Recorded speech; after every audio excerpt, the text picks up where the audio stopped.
In the headlines, relatives of victims of Kaduna-Abuja train attack call for help as bandits release photos of victims. Ben Ayade joins presidential race as Uzor Kalu steps down. APC issues deadline to cabinet ministers and other executive appointees to resign ahead of the forthcoming primary elections. Away from Nigeria, Myanmar's disposed leader Aung San Suu Kyi sentenced to another 5 years for corruption. Hello and welcome to Trust News Update. I am Ayuba Ilya. Thank you for joining.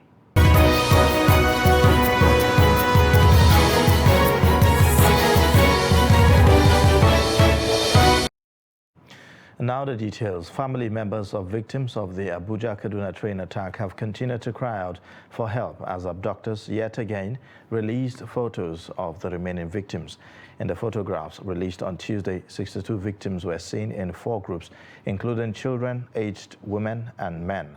Chairman of the group of concerned relatives of abducted persons, Dr. Abdul Fatai Jimo, who confirmed the photographs, said all those displayed in the picture are the kidnapped victims. He appealed to the government and other relevant authorities to show leadership and courage by ensuring that the victims are rescued unhurt.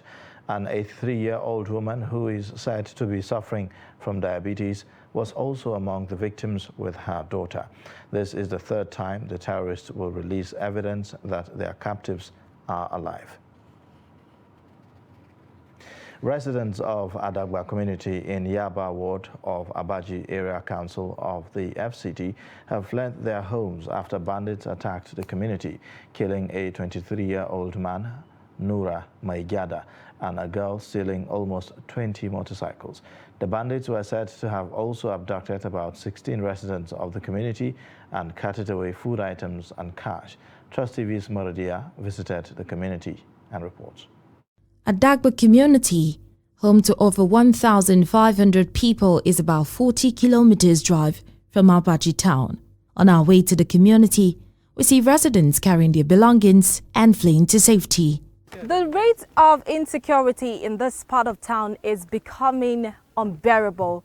It didn't just happen in Adagba community in Yaba ward in the Abaji local government or Abaji area council, so to speak, but it also happened in neighboring villages where people are already scampering for safety. As you can see behind me in the Yaba Lafia community, very close to the Adagba community in the Yaba ward, Abaji area council of the Federal Capital Territory, people are already making their way out of the community because they fear the worst. And that is the situation of things right now. The Madaki of Adagba, Adamu Bay, is surrounded by the rest of the villages yet to flee, speaks about how a home to more than 1,500 residents has turned to a ghost town. We have to go to forest, far place, to go and sleep. Because of them, they may come at any time. The way they used to come. They may come at any time, the way they used to come. And one will say we'll sleep at home now. We don't know what may happen. Now we'll kill. They're now coming not to pick anybody. They're coming for slaughter. That is what they promise. Nothing is done. And from that turning back to go back to where they came from, the villages, so that they cannot be able to sleep today without this security, they decide to leave the village. Now we are now, just for those of us that are eldest people in the village, we are not more than up to 10 now. A health worker who is also an eyewitness tells his story. I came here weekend to survey my clinic and discover that kidnappers came in the night and everybody was running, taking care of his life. So even we, the staff in Adagba PHC, we enter inside the clinic. We hide ourselves. You know, when we enter, we even leave the door open because when they discover that the door is open, they will think that there's nobody. The quarters where it is locked, they even try to open the window to check whether people are inside. So we hide ourselves inside the clinic, hearing what is going on, shooting bullets, calling people, breaking doors. People were running everywhere in the night. On our way out of the community, we met the village head just returning from a security meeting which had in attendance the chairman of Abaji Area Council and security agents. He tells us the new security arrangements put in place. These things affect us, so I go to the chief of Yaba, tell him that this is what is happened to us at Adagwa village. So from there, he said he called the commissioner of police and the area council executive chairman. So for that, we discussed with him. That's what is happened to us. He said the chairman said he will take the action. The people of Adagba are begging for prompt security response as the attackers have promised to return before the end of the Ramadan fast. Martia Umar, Trust Television News, Abuja. Trust TV speaks to the public relations officer of the FCT Police Command on measures to restore normalcy in the community. But the Commissioner of Police, CP Babaji Sunday, has launched an operation that has been going in there to comb the forest. We always talk about this synergy with the locals because they know the terrain very well. And the hunters know all these areas, they know the bush, the forest very well. So we've been with them, we've been mobilized, and we are going inside the forest. Day and night we are there. We were able to rescue some victims that we were not even reported. But because of that operation, it really yielded a lot of results. And some of the victims were even telling us that they heard that the police are coming. And I think these people are working with very serious informants. That is why we don't really want to tell the public what we are really doing. And on to political matters. A frontline presidential aspirant of the ruling All Progressives Congress and the Minister of Transportation, Chibike Rotimi Amechi, has again assured that he will run an all-inclusive government that will bring about national cohesion if given the opportunity to lead the country. Amechi gave the assurance in Imo State as part of consultations with party stakeholders in bid to fly the party's flag in the 2023 presidential election. You will ask, why should they support us? How do I look? Just look at me and describe. Look at how I look. I will become a young man.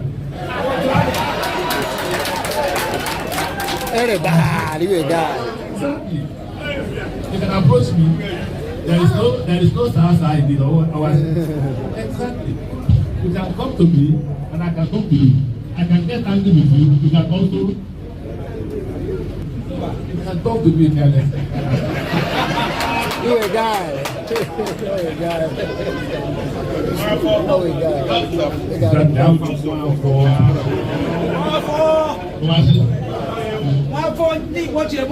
exactly. Now, so I construct the bridge between the old and the what?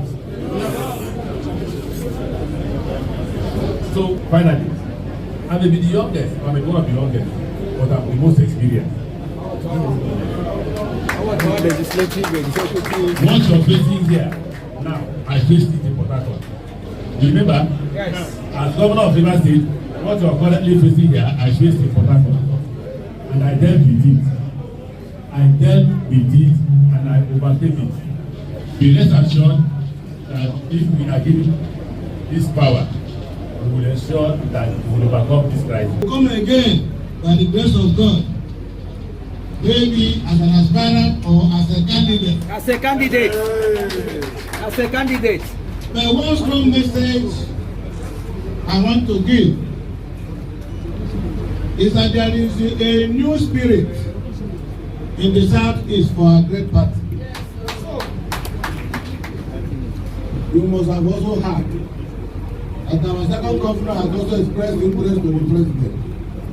So this is a contest between a brother and a brother. So when we enter the bedroom, we will resolve it. In a similar vein, Cross River State Governor Professor Ben Ayade Tuesday in Abuja said he had secured the approval of President Muhammadu Buhari to hold consultations leading up to unveiling his plans to contest for the presidential ticket of the All Progressives Congress. He also declared to rally behind former President Goodluck Jonathan if Jonathan emerges the APC's presidential flag bearer ahead of next year's election. Ayade disclosed this to State House correspondents shortly after his meeting with President Buhari at the State House in Abuja. The report. The Cross River State Governor joins the list of presidential hopefuls on the platform of the All Progressives Congress. His entry is a surprise, but he claims he was actually preempted by President Buhari and asked to join the race. I am also giving it out as a lesson for those who know what is called loyalty. That while I sought to align with the president said, you two be out there and let's see how it goes. So if you ask me the question, am I running? My answer is that I am running because the president have said, you go while I watch. And what does he intend to do if he gets to be president? I do not believe that the forces of demand and supply should dictate the value of our currency. The value of our currency is a reflection of the integrity of the nation. No foreign direct investment can come into a country whose local currency is not strong enough.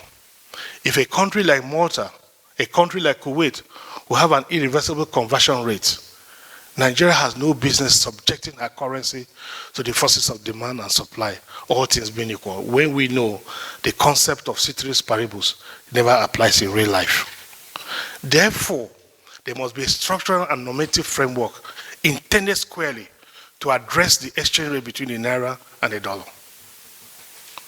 1st October 2023, our Independence Day, the dollar rate to naira will be fixed. With the plethora of presidential aspirants on the platform of the ruling party, things are starting to look very much like the contest in 2007. Then, former President Olusegun Obasanjo encouraged whoever came to ask for his blessing to join the race. Of course, the aspirant least expected to emerge became the candidate of the ruling party. Meanwhile, Sokoto State Governor Aminu Tambuwal on Tuesday held a closed-door meeting with President Muhammadu Buhari at the State House in Abuja. Tambuwal, after the meeting, declined to brief State House correspondents on the outcome of the meeting. However, sources say that the meeting is not unconnected with the state of the nation, especially insecurity, where terrorists have resumed the bombings that greeted the pre-2015 election period. Although Tambuwal is of the People's Democratic Party, feelers have it that the two leaders delved into the recent political happenings in the country. Chief Whip of the Senate, Uzor Kalu, has dropped out of the presidential race, hinting that he will rather channel his energy towards return to the Senate at the end of the 9th National Assembly. Senator Kalu announced his decision on Tuesday through his verified Instagram page, explaining that there was no point in joining the contest without the full support of other regions. The former two-term governor of Abia State pointed out that 4 of the 6 geopolitical zones of the country have produced the president and vice president at different times, leaving out the southeast and the northeast regions. Since there is a clamor to zone the ticket to the south, he believes now is the time for leaders in the region to throw their weight behind southeast to produce the next president. Now, gunmen suspected to be political thugs in the early hours of Wednesday stormed the residence of a chieftain of the All Progressive Congress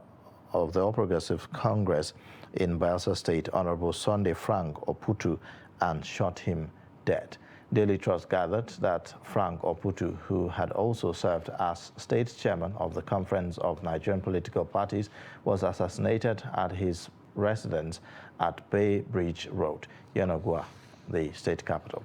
Frank Oputu, an ally of the former Minister of Agriculture, Senator Heineken Lopobiri, and belonged to APC faction in the state loyal to him, was shot through his window while asleep by yet-to-be-identified gunmen. Police authorities in Bayelsa State, who confirmed the gruesome murder of the APC chieftain through a statement by the police spokesman, SP Asinim Butwat, said that the Commissioner of Police has directed operatives to intensify efforts to identify and arrest the perpetrators. A new guideline released by the leadership of the All Progressives Congress on Tuesday says all political appointees who aspire to participate in its primary elections at all levels must resign at least 30 days before the conduct of the primaries. The new guideline automatically leaves some of President Muhammadu Buhari's appointees, like Transportation Minister Chibike Rotimi Amechi and his Labour counterpart Chris Ngige, who are gunning for the 2023 presidency with just 3 days to resign or forget about their ambitions. This is in consideration of the fact that the APC primary election for the presidency, according to the ruling party's timetable, has been scheduled to hold between May 30th and June 1. By implication, the new guidelines have also put paid to the ambitions of other aspirants for different elective positions who have not resigned from their appointments as of April 25th. Governorship, Senate, federal and state assembly primary elections to select APC candidates for the general elections according to the party's timetable will hold between May 18 and 23rd, meaning that appointees for such positions who are yet to resign will have lost whatever was left of their chances to contest in the primaries. President Muhammadu Buhari on Wednesday presided over the Federal Executive Council meeting at the State House, where he also swore in 4 permanent secretaries. The new permanent secretaries include Beatrice Jediagba, Kacholom Daju, Shehu Ibrahim, Mary Ogbe. Present at the oath-taking were the President, Vice President, Professor Yemi Osinbajo, Secretary to the Government of the Federation, Boss Mustafa, Chief of Staff to the President, Professor Ibrahim Gambari, and the Head of Civil Service of the Federation, Dr. Folashade Yemiesa, as well as some ministers. Shortly after the meeting commenced, the Cabinet observed a minute of silence for a former Minister of Youth, Sports and Culture, Aviation, Tonye Graham Douglas, who died recently at the age of 82. You're watching Trust News Update. Coming up shortly. Scavengers and security risk. Details and more after the break. Join us again.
Welcome back. You're watching Trust News Update. Here's a look at the main stories again.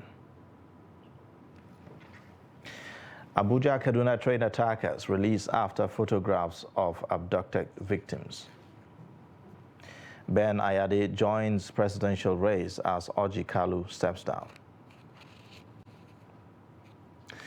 Now, the management of Kaduna State University has scheduled to commence full academic activities for the 2020-2021 academic year on May 9th. The university, in a circular dated April 26th and signed by its academic secretary, Abdullahi Zubairu, directed all students and lecturers of the institution to resume academic activities despite the ongoing strike by ASU. The circular further advised all lecturers and students to adhere to the academic calendar. The industrial action has extended to 2 months, with the federal government yet to accede to the lecturers' demands. Some of ASU's demands include the release of revitalization funds for universities, renegotiation of the 2009 federal government ASU agreement, release of earned allowances for university lecturers, and deployment of the UTAS payment platform for payment of salaries and allowances of university lecturers. 50 victims of last Friday's illegal refinery explosion have been given mass burial at Abezi Forest in Abacheke, Pofire community in Ohaji, Ekpema local government area of Imo State. The burial came less than a week after the explosion killed more than 110 people. The exercise was supervised by the chairman of the local government, Maso Amadioha, security agents and officials of the National Emergency Management Agency. The victims were buried in 3 graves dug by locals at about 5 p.m. on Tuesday. Chairman of the local government, who spoke to newsmen at the site, said 50 of the victims could not be identified. One of the youth leaders, Ben Marcus, who spoke to our correspondent, said some of the victims were identified by their relatives and were allowed to carry them for burial. He urged the government to provide employment for the teeming youths of the community to dissuade them from getting involved in such illegal and risky businesses. Now, after about 4 years of being banned, scavengers in the Federal Capital Territory are still very visible, not only in the approved dump sites, but across the city center. With the rising insecurity in the country, government and residents are concerned that scavenging is being used as a cover for crime and criminality. These concerns led to the ban of the scavengers in the first place. Our correspondent looks at the enforcement of the ban vis-a-vis its environmental implication. Take a look. Waste pickers, locally known as Babambola, play a significant role in protecting the environment from hazardous waste disposal practices, as well as serving as a source of livelihood in communities. However, some residents and government see the activities of waste pickers as a security threat, outweighing the benefits. I am a member of the vigilante, and the moment I observe scavengers around, I suspect theft. Due to the activities of scavengers, it is no longer safe to keep items as they could be stolen. They could even burgle your house.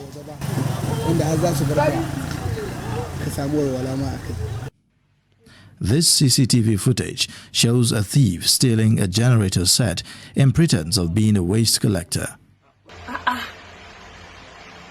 But despite the ban on the activities of waste pickers by the Federal Capital Territory Administration in May 2018, hundreds of them thronged the streets of Abuja in search of disposed items to trade for cash. My parents and friends are all in Kano. We have only come here to look for money.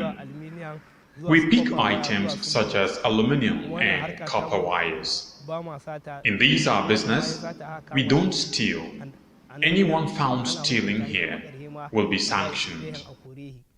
A few weeks ago, the police arrested and paraded over 100 waste pickers for violating the initial ban on scavenging by the FCTA. They used this Babambola system in order to start stealing. And that is why we say no. We have to be arresting them. So wherever you see them, you can call us on any of our lines. We want to clear them off FCT. Experts have argued that rather than a ban on the activities of waste pickers, the FCTA should consider better ways of regulating their activities.